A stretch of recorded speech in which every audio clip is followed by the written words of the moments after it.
નમસ્કાર દર્શક મિત્રો, ખેડૂત મિત્રો તથા પશુપાલક મિત્રો. કૃષિ દર્શન કાર્યક્રમમાં આપ સૌનું હાર્દિક સ્વાગત છે.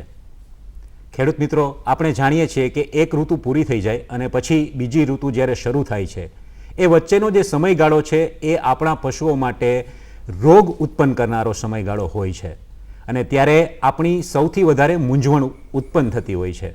અને કૃષિ દર્શન કાર્યક્રમમાં અવારનવાર અલગ અલગ વિષયને લઈને અમે આપ સૌની સમક્ષ ઉપસ્થિત થતા હોઈએ છીએ. ત્યારે આજે આપણે વાત કરવી છે દુધાળા પશુઓની પસંદગી, એની મૂંઝવણ અને એના ઉપાયો વિશે. અને આ વિષયના તજજ્ઞ તરીકે આજે આપણી વચ્ચે ડૉક્ટર એપી ગજેરા સાહેબ, જે ઘનિષ્ઠ પશુ સુધારણા યોજના જૂનાગઢ ખાતે તેઓ મદદનીશ પશુપાલક નિયામક તરીકે તેઓ ફરજ બજાવે છે. તો સૌ પહેલાં આપ સૌ વતી હું સાહેબનું શબ્દસહ સ્વાગત કરું છું. નમસ્કાર સાહેબ. નમસ્કાર. આજના આ કૃષિ દર્શન કાર્યક્રમમાં આપનું ખૂબ ખૂબ હાર્દિક સ્વાગત છે. નમસ્કાર. સાહેબ, જ્યારે આપણે દુધાળા પશુઓની વાત કરીએ છીએ ત્યારે દૂધ ઉત્પાદન એ આપણો આજનો મુખ્ય વિષય થાય અને દૂધ વિશે ખાસ આપણે વાત કરવાની છે, એના ઉત્પાદન વિશે વાત કરવાની છે. ત્યારે દૂધની ઉપયોગિતા અને માનવ જીવનમાં દૂધનું મહત્વ શું છે એ વિશે અમારા દર્શક મિત્રોને આપ જણાવો. દૂધ છે એક સંપૂર્ણ આહાર છે. આમ તો વિશ્વમાં ભારત દૂધ ઉત્પાદનમાં પ્રથમ નંબરે છે અને દૂધ છે એ ઉર્જાનો સ્ત્રોત છે. દૂધ થકી માણસને જરૂરી માત્રામાં પોતાની વૃદ્ધિ અને વિકાસ માટેના ઉચ્ચ પ્રકારનું પ્રોટીન, વાઇટામિન્સ અને ક્ષાર તત્વો એટલે કે મિનરલ્સ દૂધમાં ભરપૂર માત્રામાં રહેલા હોય છે. દૂધને હવેના સમયની અંદર પશુપાલકો એક સ્વતંત્ર વ્યવસાય તરીકે દૂધને સ્વીકારતા થયા છે. બરાબર. જેથી કરીને આજે ભારતનું સરેરાશ દૂધ ઉત્પાદન 459 ગ્રામ જેટલું છે, જેની સામે ગુજરાતનું 656 ગ્રામ જેટલું આપણે દૂધ ઉત્પાદન મેળવીએ છીએ. એટલે કે લગભગ 4.5 કરોડ લીટર દરરોજનું દૂધ ઉત્પાદન આપણે થાય છે. દુધાળા પશુઓને આપણે એને જોઈને નક્કી કરી શકીએ કે આ પશુ કેવી રીતે કેટલું દૂધ આપશે, તો એ વિશે પણ જણાવો. સામાન્ય રીતે પશુપાલકો જ્યારે નવું પશુ લેવા જાય છે ત્યારે એ દુધાળા પશુની પસંદગી એ એક એમને મૂંઝવતો પ્રશ્ન હોય છે. તો દુધાળા પશુની પસંદગી આપણે કઈ રીતે કરવી જોઈએ? તો કે સૌ પ્રથમ તો સામાન્ય રીતે આપણે દુધાળું પશુ દૂધ દોહન કરી અને વ્યાજમના 8-10 દિવસ પછી 3 થી 4 વાર દૂધ દોહન કરવું જોઈએ, જેથી કરીને આપણને એનું કેટલું દૂધ છે એની સાચો ખ્યાલ આવે. પછી એને આપણે કોઈ આવનો રોગ નથી કે કોઈ ગર્ભાશયની કોથળીને લગતો રોગ નથી એ પણ આપણે જાણવું જોઈએ. આવ છે એનું એકદમ પોચું સ્થિતિસ્થાપક હોવું જોઈએ અને કઠણ ના હોવું જોઈએ. ઘણી વખત લોહી અને રસી આવે તો આવની અંદર સામાન્ય બેક્ટેરિયા કે જીવાણુ થઈ ગયા હોય તો આવું પશુ આપણે પસંદ કરવું જોઈએ નહીં. એટલે એમ કે આ પશુઓને પસંદ કરીએ ત્યારે એ દૂધ દોતું હોવું જોઈએ. પછી બીજી એના શરીર ઉપરથી જ્યારે આપણે પહેલીવાર પશુને જોઈએ, કોઈનું પશુ જોવા જઈએ તો એ આમ રૂવાબદાર એની ચાલ હોવી જોઈએ અને એકદમ સ્ફૂર્તિલી હોવું જોઈએ, ચપટ. એની આંખો છે એકદમ ચબરાક હોવી જોઈએ, એમ કે ચપટ. અને એ આપણે જ્યારે એની ચામડી જોઈએ રૂંવાટી ચમકતી હોવી જોઈએ. પછી એની ચામડી છે એ આપણે એમ કે હાથથી ખેંચીએ તો એકદમ પાતળી હોવી જોઈએ અને આપણા હાથમાં આવી જવી જોઈએ આમ ચપટી ભરીએ તો. પછી બાહ્ય દેખાવની અંદર બીજું એના જે પાછળના હાડકાં છે પૂંછડાની બે બાજુ એનું અંતર વધારે હોવું જોઈએ અને એનો પેટનો ઘેરાવો વધારે હોવો જોઈએ. સામાન્ય રીતે ફાંચર આકારનું શરીર હોવું જોઈએ. ફાંચર આકારનું એટલે કૂંધથી લઈ અને પૂંછડા સુધીનો ભાગ છે એ આગળ કૂંધથી સાંકડો જતા પૂંછડા બાજુ જતા એને વધુ એમ કે પોળો થતો હોવો જોઈએ, જેથી કરીને પેટનો ઘેરાવો વધે. પેટનો ઘેરાવો વધે તો એ પશુ વધુ ખાઈ શકે. વધુ ખાય અને એની હોજરી મોટી હોય તો એ પાચન પણ વધારે કરી શકે અને એનું દૂધ ઉત્પાદન વધારે હોય છે. પછી બીજું એની પાંસળીઓ અર્ધગોળાકાર, ચપટી અને એકબીજાથી દૂર ગોઠવાયેલી હોવી જોઈએ, જેથી કરીને એના અંદરનો જે ફેફસા અને હૃદયનો ભાગને પૂરતું પ્રમાણ મળે, જગ્યા મળે તો એ પશુમાં દૂધ ઉત્પાદન લોહી પરિભ્રમણ વધારે થાય એટલે દૂધ ઉત્પાદન વધારે હોય છે. પછી એક છે એનો આવ. એનું જ્યારે આવ જોઈએ તો આવ છે એ એકદમ સુડોળ, વ્યવસ્થિત, અંતરે આંચળ ગોઠવાયેલા અને આંચળ છે એની લંબાઈ પણ એક સરખી હોવી જોઈએ. અને આવ મોટું હોવું જોઈએ અને લબડતું આવ ના હોવું જોઈએ. પછી એ જે પેટની સાથે ચોટેલું હોય તો બંને બાજુ આગળ અને પાછળ મોટું હોવું જોઈએ. આગળ ધીરે ધીરે પેટની સાથે ચોટેલું હોવું જોઈએ અને આવ છે એ ચરબી રહિત અને વાળ રહિત હોવું જોઈએ. પછી એને જે દૂધની નસ હોય છે, સામાન્ય રીતે 500 લીટર જેટલું લોહી પરિભ્રમણ કરે આવમાંથી, હૃદયમાંથી આવમાં, ત્યારે 1 લીટર જેટલું દૂધ બનતું હોય છે. તો જે આવમાં જે દૂધની નળી હોય છે, આવમાંથી નીકળી અને આગલા પગની પાછળથી જે અંદર જતી હોય છે હૃદય બાજુ, એ એકદમ વાંકી ચૂકી અને મજબૂત અને વાંકી ચૂકી અને જાડી હોવી જોઈએ. જો એ ઝીણી હોય અને સીધી હોય તો એમાં પૂરતું લોહીનું પરિભ્રમણ મળે નહીં, જેથી કરીને લોહી એકદમ ઓછું પસાર થાય તો દૂધ ઉત્પાદન પણ ઓછું થાય. એટલે આવી રીતે આપણે જ્યારે એમ કે પશુને પસંદ કરીએ ત્યારે એનું એટલો આપણે કાળજી રાખવી જોઈએ. આ જે વાત છે એ માત્ર ગાય ભેંસ કે અલગ અલગ પશુઓની વાત છે કે જે એનું શરીર સુડોળ હોવું જોઈએ, કે જે તમે એની વાત કરી કે પાછળથી આ રીતે હોવું જોઈએ, તો એ બધા પશુઓમાં લાગુ પડે કે શું? હા, બંને વર્ગના પશુ જે દુધાળા જાનવરો છે એના પાછલા પગ છે એ પણ એમ કે સીધા હોવા જોઈએ. ઘણીવાર શું થાય, પાછલા પગ જો અંદરની બાજુ વળેલા હોય તો પણ આવનો ઘેરાવો ઓછો હોય તો એમાં પણ દૂધ ઉત્પાદન ઓછું થાય. એટલે પાછલા પગ છે એ પણ સીધા અને બે પગ વચ્ચેનું અંતર વધારે હોવું જોઈએ. જે ખેડૂતો છે એ ખેડૂતોમાં વર્ષો થયા, એટલે કે પોતાના વારસદારની અંદર પેલા જેવી રીતે આપણી સંસ્કૃતિમાં ગાયો દેવાતી, ગાયો આપતા, તો એ વર્ષો થયા જે એ પશુઓ બધા હોય છે એ અમારા ખેડૂત મિત્રોમાં હાજર હોય છે. અને એ જે ખેડૂતો છે તો એ વંશાવેલી જેને કહેવામાં આવે, તો વંશાવેલીના આધારે આપણે એવું કંઈ નક્કી કરી શકીએ કે આ પશુ સારું છે અથવા આ પશુ આવું હશે એમ? હાજી, ખૂબ સરસ પ્રશ્ન છે. સામાન્ય રીતે વંશાવેલી એટલે શું? તો કે વંશાવેલી એટલે કે જે કંઈ પશુ આપણે દુધાળું પસંદ કરીએ એ પશુની માતા, એની દાદી, એની બહેન અને પિતરાઈ બહેનોનું દૂધ ઉત્પાદન કેટલું છે એ જો આપણે જાણતા હોઈએ તો એના માટે આપણે સામાન્ય રીતે રેકોર્ડ, એટલે કે એનું રેકોર્ડ કીપિંગ, રેકોર્ડ રાખેલું હોય તો આપણે એ જોઈ શકીએ. પણ સામાન્ય રીતે જ્યારે આ ના હોય ત્યારે મેં જેમ પહેલાં કીધું એમ બાહ્ય દેખાવને આધારે પણ પસંદ કરીએ, પણ આવું રેકર્ડ હોય એની અંદર કેવું રેકર્ડ, તો કે ભાઈ પ્રથમવાર ગરમીમાં ક્યારે આવ્યું, પ્રથમવાર બીજદાન ક્યારે કર્યું, પછી બે વેતર વચ્ચેનું અંતર કેટલું છે, દુધાળા દિવસો કેટલા છે, વસુકેલ દિવસો કેટલા છે, વિયાણ થયા પછી પાછું કેટલા દિવસે ગરમીમાં આવ્યું છે. સામાન્ય રીતે વિયાણ થયા પછી પશુ 3 મહિનાની આસપાસ ગરમીમાં આવી જવું જોઈએ તો જ આપણને પોસાય. એટલે કે 13-14 મહિને પશુનું વ્યાજમ પાછું થઈ જવું જોઈએ. તો આવું બધું રેકોર્ડ કીપિંગ કરેલું હોય તો એ વંશાવેલી કહેવાય. તો એ વંશાવેલી છે ને એ એક ઉત્તમ પદ્ધતિ છે બાહ્ય દેખાવ કરતાં પણ. તો એ વંશાવલી સામાન્ય રીતે પશુપાલકો પાસે ઉપયોગી હોતી ન હોય ત્યારે બાહ્ય દેખાવને આધારે આપણે પશુને પસંદ કરી શકીએ. હવે આપણે જે વાત કરી કે બીજદાન, તો બીજદાનનો જે હેતુ છે અને એ જે ભાગ છે એ દૂધ ઉત્પાદનમાં એનું મહત્વ કેટલું હોઈ શકે એ વિશે અમારા ખેડૂત મિત્રોને જણાવો. હાજી, કૃત્રિમ બીજદાન છે અને કુદરતી બીજદાન એટલે કે સંવર્ધનનો એક ભાગ છે. આપણી પાસે જ્યારે પશુ છે એને એની વાછરડીમાં આપણે દૂધ ઉત્પાદન વધારે લેવું છે ત્યારે સારી જાતના જેનું દૂધ ઉત્પાદન વધારે હોય એવા જનીનકી બંધારણ ધરાવતા હોય એવા સાંઢ કે પાડા એટલે કે નર પશુની આપણે પસંદગી કરવી જોઈએ. કારણ કે આપણી પાસે જે ગાય કે ભેંસ છે એનું દૂધ મર્યાદિત છે, એનું આપણને ખબર છે. પછી એની વાછડી કે પાડીમાં દૂધ આપણે વધારવું છે તો એના માટે આપણે જે નર ઉપયોગ કરીએ એ નર છે એનું જનીનકી બંધારણ વધારે હોવું જોઈએ કે દૂધ ઉત્પાદન માટેનું. તો એના માટે 6 થી કુદરતી રીતે જે આપણે પસંદ કરીએ છીએ પશુ તો એની અંદર એમ કે કુદરતી સંવર્ધન કરીએ તો એમાં આપણે વર્ષે 80 કે 100 ગાય ફેરવી શકીએ. એટલે ઉચ્ચ જનીન ધરાવતા નરનું આપણે મર્યાદિત ઉપયોગ કરી શકીએ એમાં. બરાબર.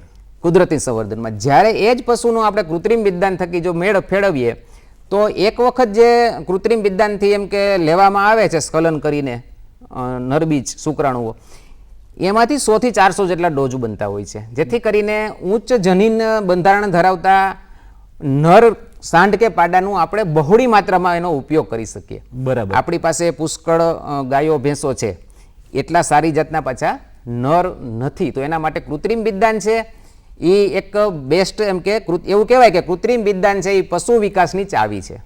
કારણ કે પશુનો વિકાસ જો આપણે કરવો હોય તો સારી ઓલાદના સાંઢ કે પાડાથી આપણે સંવર્ધન કરવું જોઈએ. સાહેબ, બીજી વાત એ છે કે કૃત્રિમ બીજદાન કરીએ તો એના ફાયદાઓ કેવી રીતે થાય? હા, કૃત્રિમ બીજદાનના ફાયદાઓ એ છે કે કોઈ પશુ માનો કે ખોડ ખાપણવાળું હોય તો એને પણ આપણે કૃત્રિમ બીજદાનથી ફેરવી શકીએ. કોઈ પશુ અંતર એનું આપણે વધારે હોય, દૂર હોય, તો પણ અહીંથી ડોઝ બનાવીને આપણે બધે સપ્લાય કરી અને પહોંચાડીને એનું કૃત્રિમ બીજદાન થકી થઈ શકે. કૃત્રિમ બીજદાનનો બીજો ફાયદો એ છે કે મેં કીધું એમ કે અગાઉ આપણે જોઈ ગયા કે એની માનું દૂધ, જે નર પશુ હોય સાંઢ કે પાડા, એની માનું દૂધ ધણ એવરેજ કરતાં વધારે હોય છે. એવા જ પસંદ કરેલા હોય. એ 6 મહિનાથી 1 વર્ષ સુધીના પાડા પસંદ કરવાના. એની અંદર કોઈ ચેપી રોગ નથી એવું જોવાનું. માનો કે બ્રુસેલોસિસ, ટીબી, ટ્રાઇકોમોનાસિસ આવા ચેપી રોગ હોય બરાબર. તો એ પશુઓને બીજે ફેલાય. જ્યારે કુદરતીમાં એ શક્ય નથી આ રોગચાળાનું નિયંત્રણ કરવું. જ્યારે કૃત્રિમ વિજ્ઞાનમાં એવા સાંઢ પસંદ કર્યા હોય કે જેને કોઈ ચેપી રોગ ના હોય. બરાબર. એટલે પશુઓમાં ચેપી રોગ થતો પણ આપણે અટકાવી શકીએ. પછી એનું કેટલું દૂધ હોવું જોઈએ? તો કે ભાઈ એની માનું દૂધ ધણ એવરેજ કરતાં વધારે, એટલે કે ગીર ગાય હોય તો 3000 લીટરથી વધારે હોય એવી માદા હોય ગાય, એનો જ ધણકૂટ આપણે પસંદ કરવો જોઈએ. વાછરડો જાફરાબાદી હોય તો એમાં પણ 3000 લીટર, કાંકરેજ હોય તો 2000 લીટરથી ઉપરમાંનું દૂધ ઉત્પાદન, શંકર હોય તો એનું 3500 લીટરથી વધારે હોવું જોઈએ, જર્સીમાં 4000 લીટરથી અને એચએફ ગાયમાં 5000 લીટરથી વધારે દૂધ ઉત્પાદન હોય તો એવી જ ગાય કે ભેંસને આપણે પસંદ કરવી જોઈએ. અને સંવર્ધનની અંદર પણ એક નીતિ છે કે શુદ્ધ ગાય હોય ગીર કે કાંકરેજ તો એને શુદ્ધ સંવર્ધન કરવું જોઈએ. જો જાફરાબાદી ભેંસ શુદ્ધ હોય તો એને પણ શુદ્ધ સંવર્ધન કરવું જોઈએ.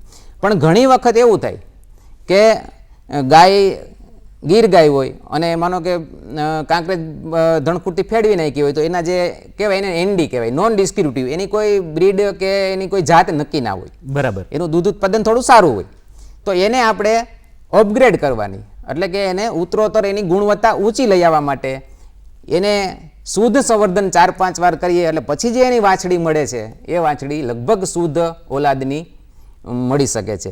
જ્યારે ઘણીવાર નિમ્ન કક્ષાનું સાવ પશુ હોય કે એની જાત પણ નક્કી ના હોય, દૂધ પણ એકદમ નિમ્ન કક્ષાનું હોય, ત્યારે આપણે એવા પશુઓને ઝડપથી દૂધ ઉત્પાદન, ઓછા સમયમાં વધુ દૂધ ઉત્પાદન મેળવવા માટે સંકર સંવર્ધન કરવું જોઈએ. એના માટે આપણા દેશમાં સામાન્ય રીતે જર્સી અને ગીર, જર્સી અને એચએફ આ બેનો ઉપયોગ થાય છે. એનું લોહીનું પ્રમાણ જર્સી અને એચએફનું સંકર સંવર્ધનમાં 50% રાખવું જોઈએ, જેથી કરીને આપણા વાતાવરણમાં એ ટકી શકે અને કોઈ એને રોગ ના થાય. ખૂબ સરસ વાત કરી. અને સાથે છેલ્લે આપણે વાત કરી વાતાવરણ, તો એની પહેલાં દૂધ ઉત્પાદનમાં આપણે જે પશુઓ છે, દૂધાળા પશુઓ છે, તો એ દૂધાળા પશુઓને એનો સમતોલ આહાર એ કેટલો અને કેવી રીતે હોવો જોઈએ એ વિશે પણ જણાવો. સમતોલ આહાર આપણે તો માણસ છે એ રોજબરોજની જિંદગીમાં સમતોલ આહાર જ લઈએ છીએ, કારણ કે ઘણી બધી વિવિધતા સભર ખોરાકો ખાઈએ છીએ. બરાબર છે. જ્યારે આપણા પશુઓમાં આપણે નથી કરી શકતા. હા. કારણ કે જો ચોમાસું હોય તો ખાલી લીલો ચારો વધારે નાખતા હોઈએ છીએ અને ઉનાળો આવે તો સૂકો ચારો વધારે હોય, તો આના થકી દૂધ ઉત્પાદન ઘટે છે. બરાબર.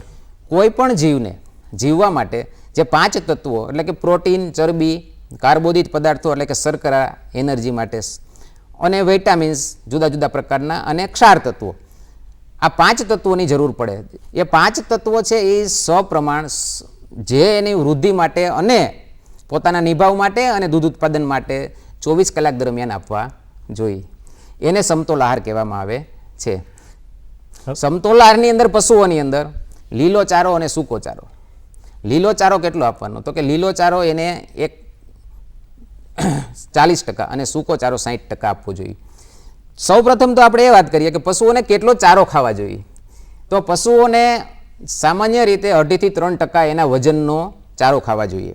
તો માનો કે 400 કિલો વજનનું પશુ હોય તો એને 10 થી 12 કિલો ચારો જોઈએ, સૂકો હોય પાણી વિનાનો. હવે એની અંદર લીલો ચારો માનો કે 4 કિલો અને સૂકો ચારો 6 કિલો, 40:60 રેશિયોમાં આપવાનો હોય. તો લીલો ચારો 4 કિલો મીન્સ એને સૂકું એમાંથી 4 મળવું જોઈએ. તો એમાં 80% જેટલું તો પાણી હોય છે લીલા ચારામાં, તો એને 5 ગણું આપવું પડે. એટલે કે 20 કિલો જેટલો જો આપણે લીલો ચારો આપીએ ત્યારે એને 4 કિલો એમાંથી સૂકું મળે. એવી જ રીતે 6 થી 7 કિલો આપણે એને સૂકો ચારો આપવાનો, કારણ કે સૂકા ચારામાં પણ 10% જેટલું પાણી હોય છે. અને પછી કઠોળ વર્ગનો ચારો છે ને એ 3 ભાગનો આપવો જોઈએ, અને 2 વર્ગનો ચારો છે એ અનાજ વર્ગનો આપવો જોઈએ. કારણ કે આપણે જેમ વાત થઈ ગઈ કે દૂધ છે એ સંપૂર્ણ ખોરાક છે, એમાં બધું આપશું તો જ એ કૂવામાં હશે તો હવેડામાં આવશે.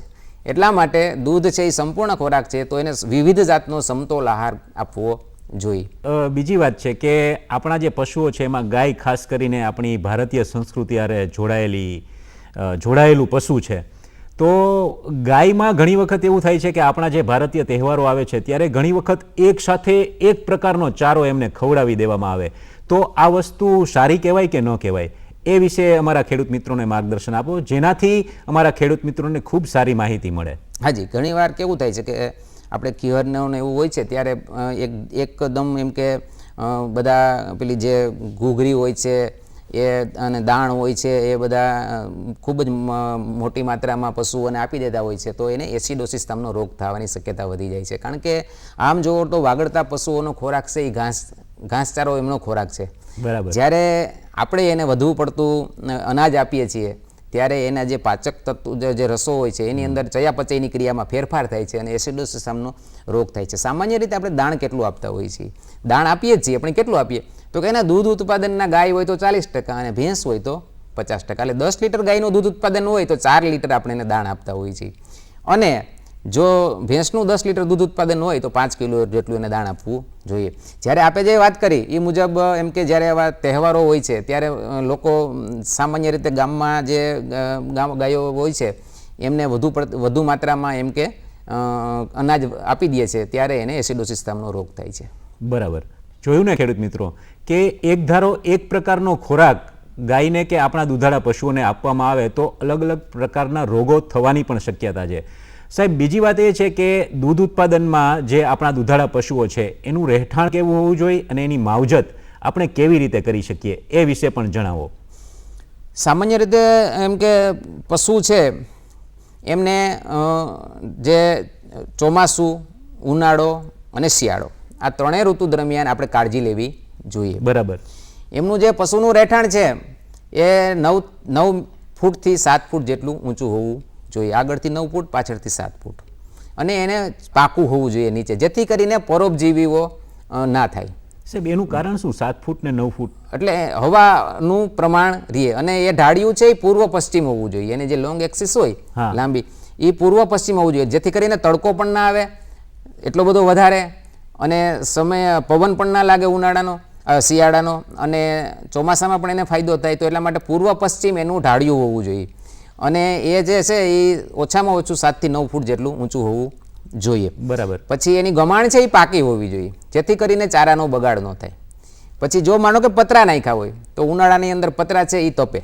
બરાબર. તો ઉનાળાની અંદર પતરા તપે અને ગરમી થાય તો એના અંતઃસ્ત્રાવો ઉપર અસર થાય અને એની પાચ્યતા છે, ખોરાકની પાચ્યતા એ 8 થી 15% જેટલી ઘટી જાય છે. બરાબર. તો એ દૂધ ઉત્પાદન ઉપર સીધી અસર કરે છે. દૂધ ઉત્પાદન ઉનાળામાં સીધું ઘટી જાય છે. તો એના માટે પતરા હોય તો એની ઉપર આપણે સફેદ કલર કરી દેવો જોઈએ અથવા તો કડબ કે કોઈ પૂરા નાખી દેવા જોઈએ. અને સામાન્ય રીતે જ્યાં ઢાળિયું હોય ત્યાં વૃક્ષો પણ વાવવા જોઈએ.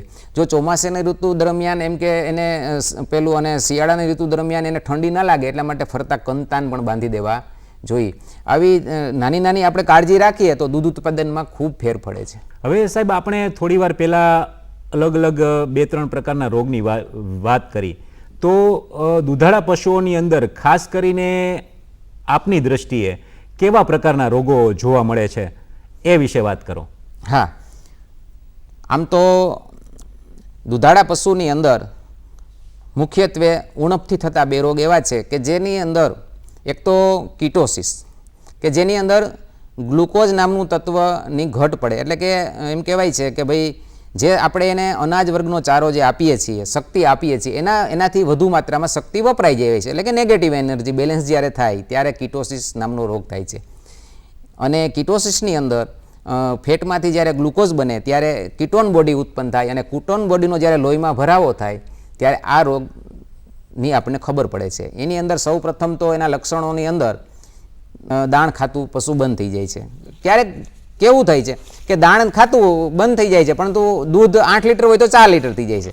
એટલે પશુપાલક એની સામાન્ય રીતે સારવાર કરાવતા નથી. એને એમ કે 4 લીટર તો દૂધ કાઢે છે ને, પણ એવું નથી. પણ દાણ ખાતું બંધ થઈ ગયું છે તો કીટોસિસ હોવાની શક્યતા પૂરી છે. ચારો ખાય છે દાણ ખાતું, પછી આગળ પાછું વધારે જો થોડાક દિવસ થાય એટલે સૂકો ચારો બંધ કરે, પછી લીલો ચારો બંધ કરે, પછી એનાથી વધારે થાય તો જો એ કીટોન બોડીની અસર પાચન તંત્ર ઉપર થઈ હોય તો ઝાડા પણ થાય અને ચેતાતંત્ર ઉપર થઈ હોય તો પશુ છે એ ગોળ ગોળ ફરે અને એમ કે માથું રાખી દિવાલ હાથે ઊભું રહે. એટલે ઘણીવાર આપણને એવું થાય કે ભાઈ આને તો હડકવા છે, પણ હડકવા હોતો નથી. એ એકચ્યુઅલી ઉણપથી થતો રોગ છે. તો આવા પશુમાં એને નસ વાટે 25% ગ્લુકોઝ આપવાથી અને પ્રોપિલિન ગ્લાયકોલ નામની જે દવા આવે એ 200 ml સવાર સાંજ પાવાથી આપણે એને એમ કે પશુ સાજું થઈ જાય છે. બીજો રોગ છે સુવા રોગ મુખ્ય.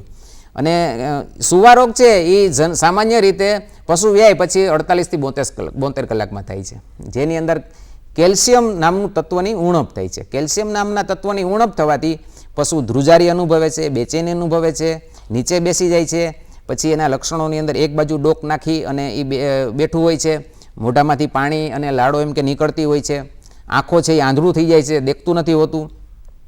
તો આવું થાય ત્યારે આપણે તાત્કાલિક ડૉક્ટરને બોલાવી અને એને નસ વાટે જો કેલ્શિયમના ઇન્જેક્શન આપવામાં આવે તો તરત જ એ ઊભું બાટલો ચડાવવામાં આવે તો એ તરત જ ઊભું થઈ જાય છે અને એ ખાવા માંડે છે.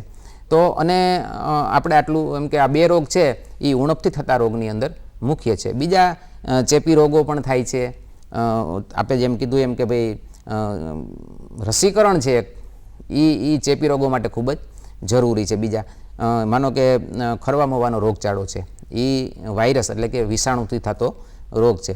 તો એની અંદર આપણે નવેમ્બર-ડિસેમ્બર મહિનામાં સામાન્ય રીતે રસીકરણ કરાવી લેવું જોઈએ, જેથી કરીને મોટાભાગની જે આવક ખેડૂતોને જે આવકની અંદર જે નુકસાની છે એ ખરવા મવા આવે એટલે દૂધનું ઢોર હોય તો વહુકી જાય છે, દૂધ આપતું બંધ થઈ જાય. બરાબર. ઘણીવાર એ ગાભણ હોય તો ત્રોઈ જાય છે, બળદ હોય તો એને ખરીમાં મહ થઈ જાય છે. આવી એની લગભગ 10 જેટલી એમ કે એની સિક્વિલી એટલે કે એનું પરિણામ કહેવાય. રોગ આવે પછી કંઈક ને કંઈક એમાંથી મૂકતો જાય છે. ફેફસાની અંદર જો ઉતરો હોય તો એને પછી રૂવાડી મોટી થઈ જાય અને કાયમીને માટે ફેફસા નબળા હોય તો એને હાંફલી ચડતી હોય છે.